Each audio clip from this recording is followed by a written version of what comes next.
Άντε γεια, άντε γεια, άντε γεια, καλή καρδιά. Άντε γεια, άντε γεια και φιλιά από τον Πειραιά. Όπα!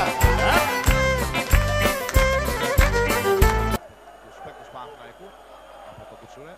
Τώρα είναι ο Σεϊταρίδης που πασάρει με το κεφάλι στο Βαζέχα. Βαζέχα από την κόντρα ο Λουτσιάνο. Υποφελείται και κάνει ένα έξοχο τακουνάκι ο Αλεξανδρής. Πάτσα με το 1-0 και το πραγματοποιεί. Το γκολ από τον Αλέκο Αλεξανδρή στο 5ο λεπτό του αγώνα. Σε ένα καταπληκτικό τακουνάκι του Λουτσιάνο Ντεσόουζο που τον έβγαλε φάτσα απέναντι στον Νικοπολίδη και εκεί βέβαια πολύ σπάνια ο Αλεξανδρής αστοχή. Ο δεύτερος εν ενεργεία σκόρερ όλων των εποχών στην εθνική κατηγορία. Πίσω από τον άλλο που είναι και αυτό στο γήπεδο Βαζέκα. Και αρχηγός του Ολυμπιακού σήμερα είναι αυτός που κάνει το 0-1. Να λοιπόν το πολυπόθητο γκολ για τον Ολυμπιακό από τον Αλέκο Αλεξανδρή.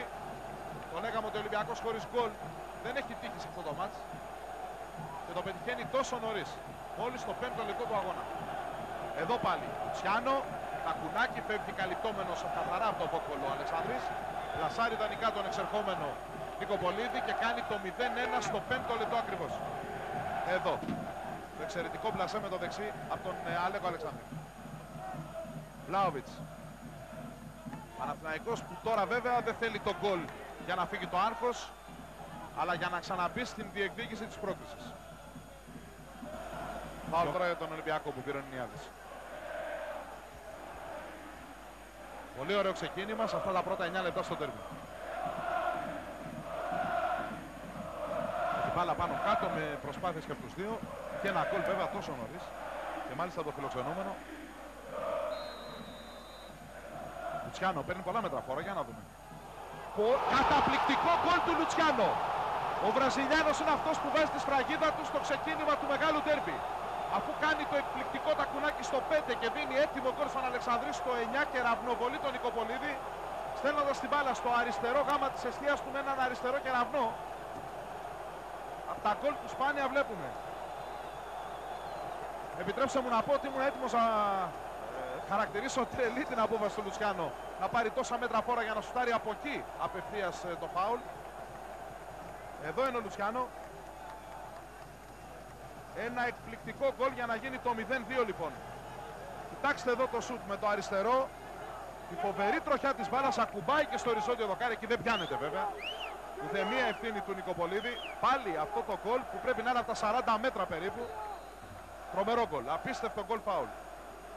Ο λόγος αμέσως στο Βαγγέλη Μελέκογλου έχουμε εξελίξει στην 11η του Παναθηναϊκού. Βαγγέλη, τι θα γίνει? Ναι, άμεση απάντηση θα είναι, η αντίδραση μάλλον ήταν άμεση από τον Το πέναλτι θα εκτελέσει ο σπεσιαλίστας, ο Άγγελος Μπασινάς.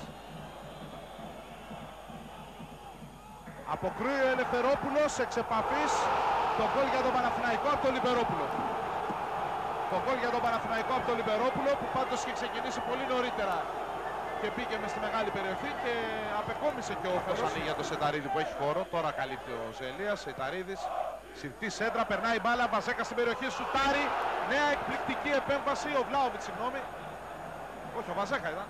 Βαζέχα ήταν. Το σουτ, το συρτό, το δεξί. Ο εξουδετερός ο Ελευθερόπουλος. Και λέει όχι στην ισοφάριση στο 15ο λεπτό, στο 60 δηλαδή. Μεγάλη ευκαιρία για τον Παναθηναϊκό να φέρει το μάτι στα ίσια μισή ώρα πριν το τέλος. Και πάλι ο Βαζέχα που παίρνει από το λάθος του Γεωργάτου, που όμως εδώ διορθώνει. Ο Ελευθερόπουλος που όποτε χρειάστηκε, θα μου επιτρέψετε να πω ότι έδειξε την κλάση του. Σιωβάνι θέλει να βγάλει μες στην περιοχή, πέναλτι. Πέναλτι στο Μπατσατζόγλου. Πέναλτι στο Μπατσατζόγλου που δίνει χωρίς κανένα δισταγμό. Τώρα στο 61 θα εκτελέσει ο Γεωργάτος τελικά, όχι ο Σιωβάνι. Ο Γεωργάτος πηγαίνει στην εκτέλεση.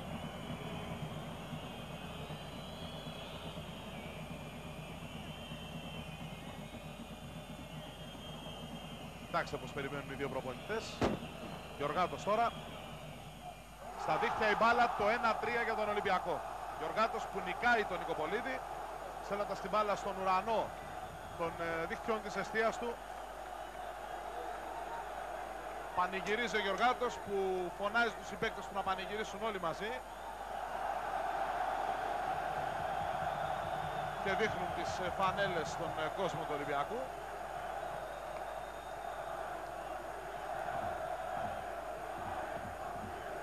Την ώρα που οι παίκτες του Παναθηναϊκού πήγαν να κάνουν γρήγορα τη σέντρα, κάτι έλεγε ο διαιτητής με τον τέταρτο. Εδώ και πάλι ο Γεωργάτος στέλνει την μπάλα στην αριστερή γωνιά του Νικοπολίδη, στον ουρανό της εστίας του. Αυτός έχει ξαπλώσει δεξιά. Εδώ δείτε και γίνεται το 1-3. Για να ακούσουμε τον Νίκο τον Καβαλά. Τι ζήτησε ο Μπριάκος, Νίκο, μας για τον Καραγκούνη. Πατσατζόγλου με τον Ινιάδη. Ο Ινιάδης που κάνει την κάθετη πολύ έξυπνη παλιά για τον Σιωβάνι. Πάτσα ένα ακόμη γκολ και θα το πραγματοποιήσει. Το 1-4 από το πλασέ σαν σε προπόνηση του Βραζιλιάνου, που μπορεί να κοιτάζει προς τον Παντοδύναμο και να δείχνει από πού αντλεί τη δύναμή του για να πέσει μπάλα για να σκοράρει. 7 λεπτά πριν το τέλος, το 83, ο Ολυμπιακός φτάνει πια σε θρίαμβο. Και είδατε και την απόγνωση του Αποστολάκη σαν κοντράστ στο συναίσθημα του Λεμονή και τους πανηγυρισμούς του. Γιωβάνι λοιπόν 1-4. Εδώ περιχαρής ο Βραζιλιάνος που παίρνει την εξαιρετική κάθετη παλιά του Νινιάδη, τρυπάει την άμυνα του Παναθηναϊκού. Και εδώ πια τι να κάνει ο Νικοπολίδης. Κοιτάξτε πώς τσιπάει την μπάλα ο Βραζιλιάνος. Η ψυχραιμία στην εκτέλεση σε τέτοιες στιγμές δείχνει και την κλάση του παίκτη. Δείτε εδώ. Καταπληκτικό γκολ από τον Ζιωβάνι και σε ό,τι αφορά τη μεταβίβαση του Νινιάδη, αλλά και σε ό,τι βλέπουμε εδώ, στο εκπληκτικό του δηλαδή πλασέ. Φύσας που γεμίζει, ο Λιμπερόπουλος ψάχνει και χώρο ανάμεσα σε Γεωργάτο και Κοστούλα που αλλάζουν την μπάλα εδώ και με τα κουνάκια. Ο Κοστούλας διώχνει. Ο Κούμας είναι αυτός που κάνει την κεφαλιά. Ο Ολυμπιακός έδειξε να έχει πολύ περισσότερες δυνάμεις από τον αιώνιο αντίπαλό του στο σημερινό ντέρμπι. Ένα Παναθηναϊκό που πρέπει να πει κανείς ότι δείχνει πια εξουφαινωμένος από μια δύσκολη, μια μεγάλη